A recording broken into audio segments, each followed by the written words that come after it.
میرے نہایت ہی قابل احترام بزرگوں، بھائیوں اور دوستوں، پہلے بھی ہم مختلف موضوعات پر بات کرتے رہتے ہیں۔ اللہ تعالیٰ نے انسانوں میں بھی، زمانے میں بھی اور اسی طرح زمین کے مختلف حصوں اور جگہوں کو فضیلت عطا فرمائی ہے۔ انسانوں میں انبیاء کو فضیلت عطا فرمائی ہے، سب انسان ایک جیسے نہیں ہیں۔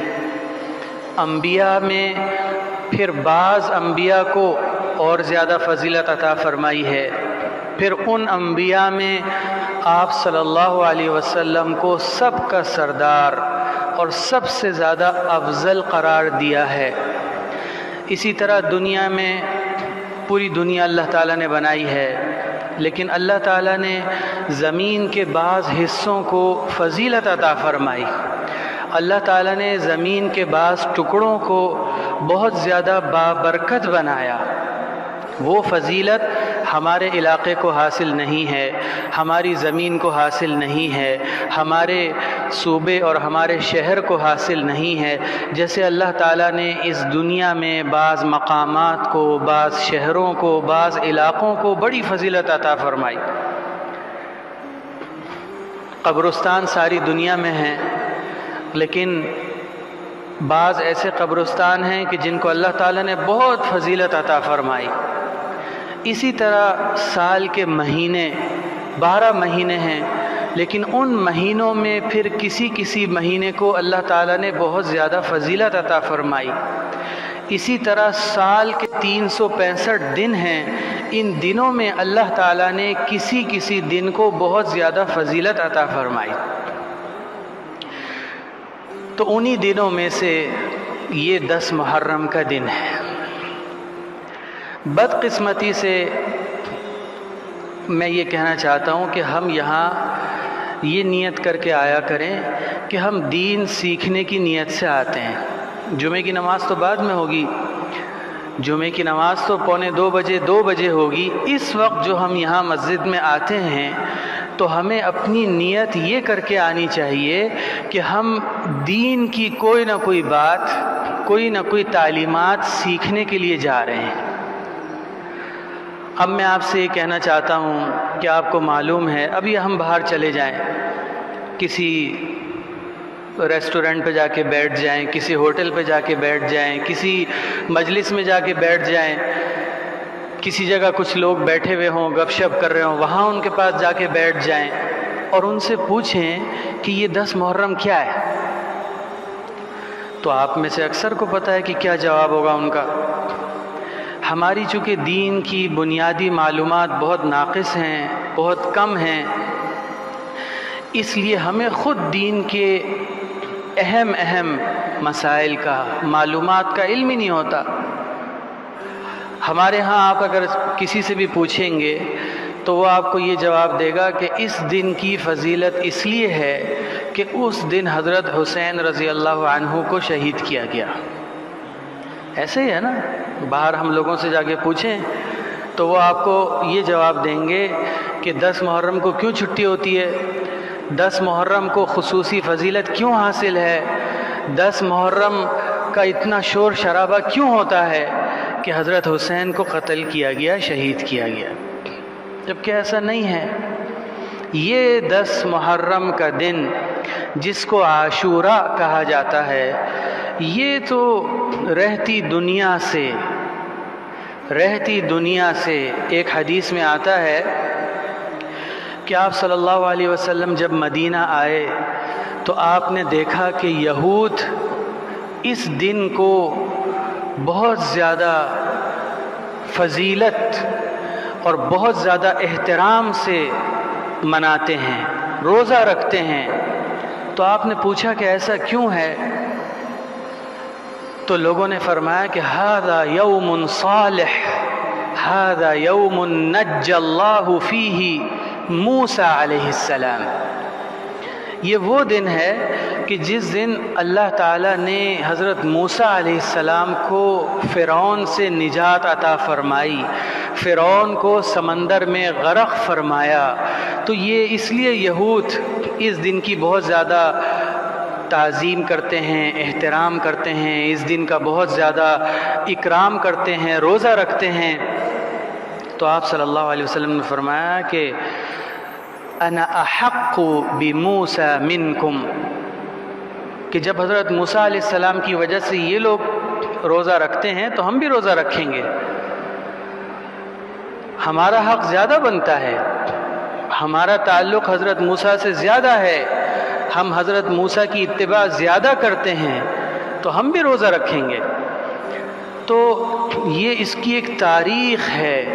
آپ صلی اللہ علیہ وسلم کے زمانے میں ایک اور حدیث میں آتا ہے کہ پہلے 10 محرم کا روزہ فرض ہوتا تھا، فرض، سب کے اوپر روزہ رکھنا ضروری ہوتا تھا، لیکن پھر جب رمضان کے روزے فرض کیے گئے تو آپ صلی اللہ علیہ وسلم نے اپنی امت کے لیے 10 محرم کے روزے کو سنت اور مستحب کر دیا، اس لیے کہ فرض تو رمضان کے روزے ہو گئے، اب یہ 10 محرم والے جو روزے ہیں یہ اب سنت اور مستحب ہو گیا کہ اگر رکھ لیا تو اچھی بات ہے، ثواب ملے گا، لیکن نہیں رکھا تو کوئی گناہ نہیں ہے، فرض اور واجب نہیں ہے، سنت ہے، مستحب ہے۔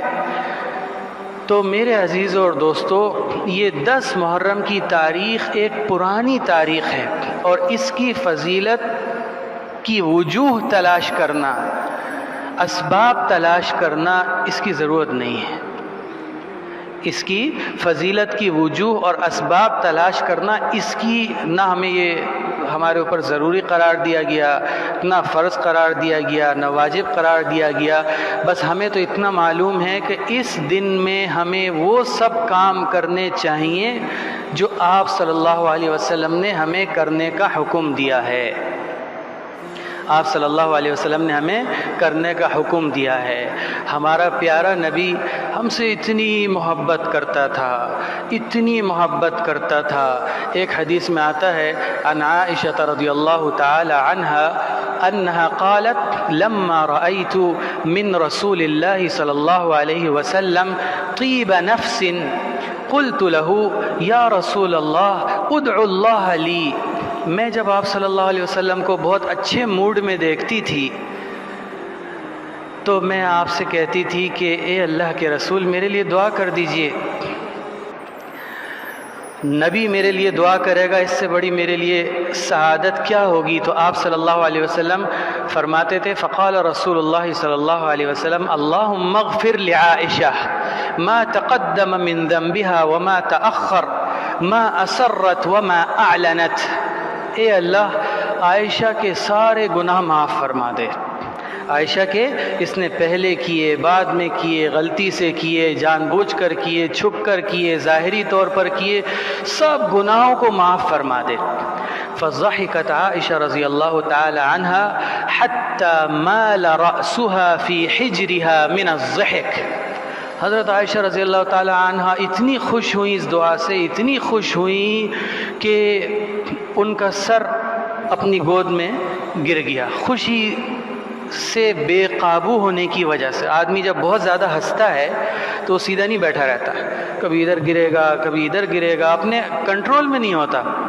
فقال رسول اللہ صلی اللہ علیہ وسلم یا عائشہ ایسرکی دعائی، کیا میری دعا تمہیں اتنی اچھی لگی، میری دعا نے تمہیں اتنا خوش کیا؟ فقالت عائشہ وما لی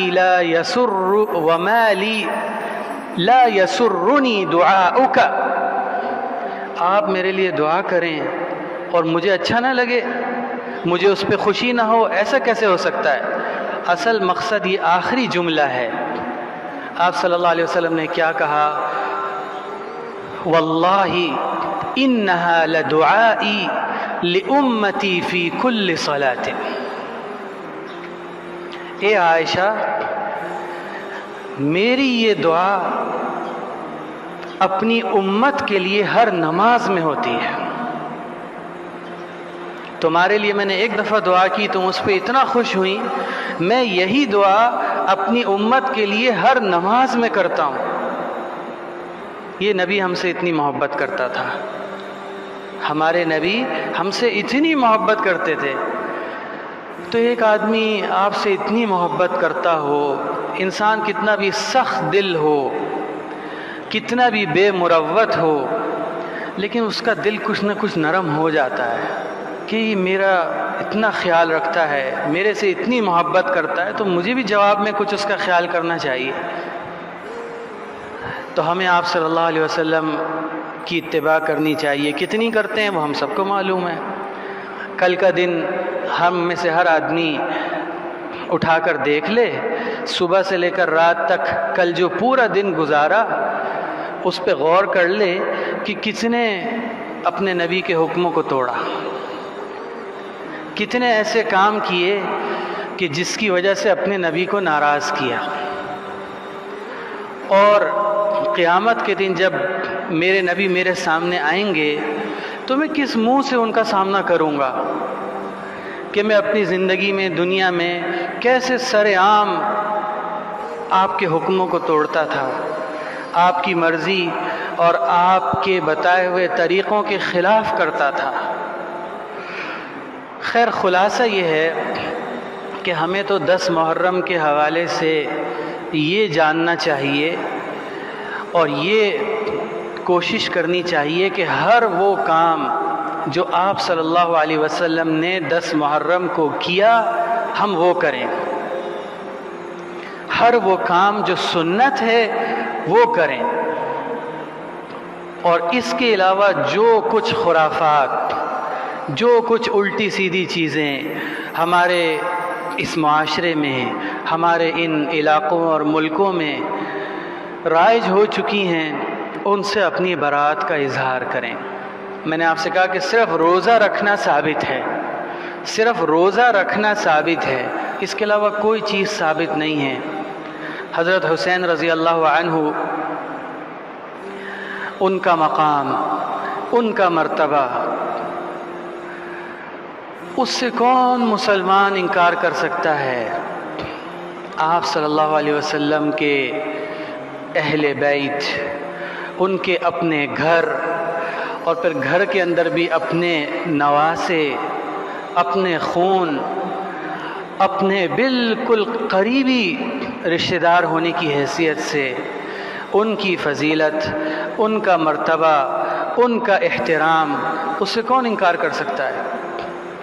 لیکن یہ ہے کہ جو کچھ خرافات آج ہمارے معاشرے میں رائج ہیں، آپ مجھے بتائیے کہ یہ سب کچھ ہم آپ صلی اللہ علیہ وسلم کی وفات پہ تو نہیں کرتے؟ کتنے بڑے بڑے جلیل القدر انبیاء، کتنا بڑا بڑا اللہ تعالیٰ نے ان کو مقام اور مرتبہ عطا فرمایا، ان کے دنیا سے جانے کا، ان کے انتقال کا تو دن بھی ہمیں یاد نہیں ہے۔ اور دیگر صحابہ، بڑے بڑے مرتبے والے، بڑے بڑے فضل اور بڑی بڑی شان والے، ان کے تو ہمیں دنیا سے جانے کے دن، ان کے شہید ہونے کے دن، ان کے اوپر کیسے کیسے ظلم ہوئے وہ تو ہمیں یاد نہیں ہے۔ تو یہ سب انسان کے جاہل ہونے کی دلیل ہے۔ اور اوپر سے پھر ہمارے ہاں بدقسمتی سے ہماری حکومتوں کا جو رویہ ہے، ہمارے ہاں جو صاحب اقتدار لوگ ہیں، یعنی کتنے افسوس کے ساتھ کہنا پڑتا ہے،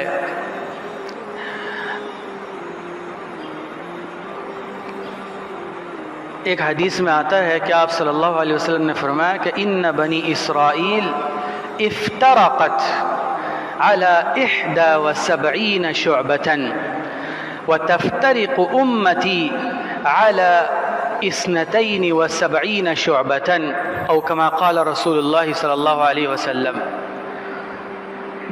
بنو اسرائیل بہت بڑی قوم تھی، آپ نے فرمایا کہ اس کے اندر 71 فرقے تھے، اور میری امت میں 72 فرقے ہوں گے، اور سب کے سب جہنم میں ہوں گے، سوائے ایک فرقے کے جب آپ سے پوچھا گیا کہ وہ کون سا فرقہ ہے تو آپ نے فرمایا کہ ما انا علیہ و اصحابی،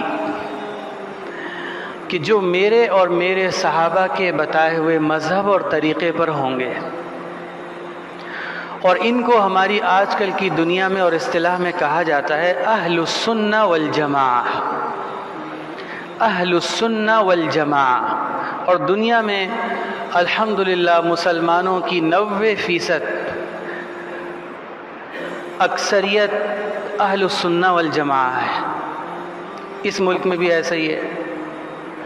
لیکن آپ مجھے بتائیے کہ کتنی بڑی بدقسمتی ہے، کتنے بڑے افسوس کی بات ہے، رونے کا مقام ہے کہ اس وقت ہمارے ہاں، ہمارے شہر میں، ملک میں ایک ایسا ماحول بنا دیا جاتا ہے خرافات کا، بدعتوں کا، الٹی سیدھی حرکتوں کا، جن کا شریعت سے کوئی دور دور تک کا تعلق نہیں ہے،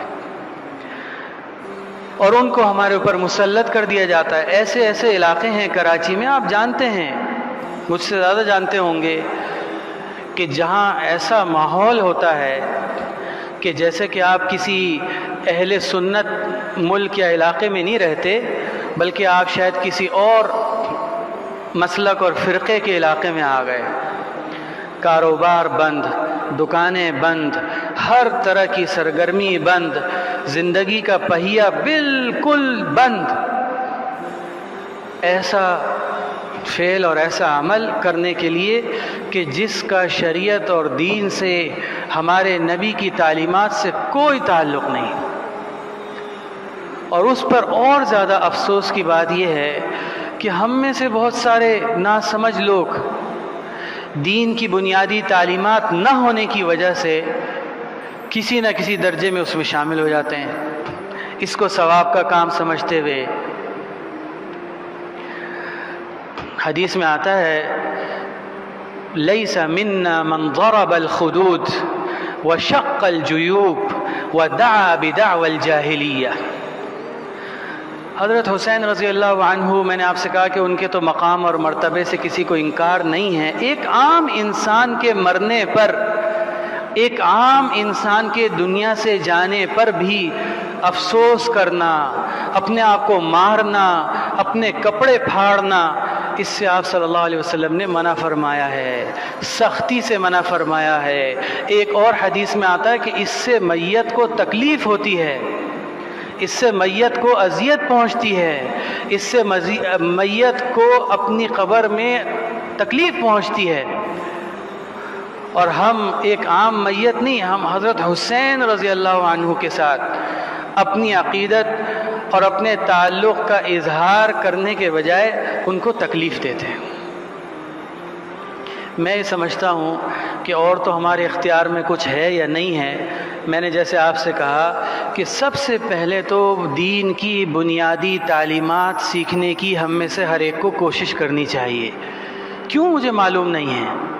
اور نمبر 2، پھر خود دین کی بنیادی تعلیمات سیکھنے کے بعد اپنے دائیں بائیں، اپنے رشتہ داروں کو، اپنے گھر والوں کو جتنی ہم نے تعلیم سیکھی، جتنا ہم نے دین کو سیکھا، وہ بتانا چاہیے کہ بھائی 10 محرم کو کیا کیا کرنا ہے، کیا کیا نہیں کرنا، کن کن چیزوں سے بچنا ہے.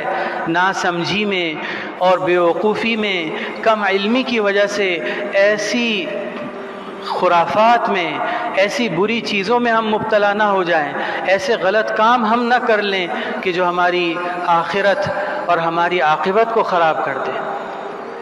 اللہ تعالی ہم سب کو عمل کرنے کی توفیق عطا فرمائے. اللہ تعالی ہم سب کو ان برائیوں سے، ان خرافات سے، ان بدعات سے، ان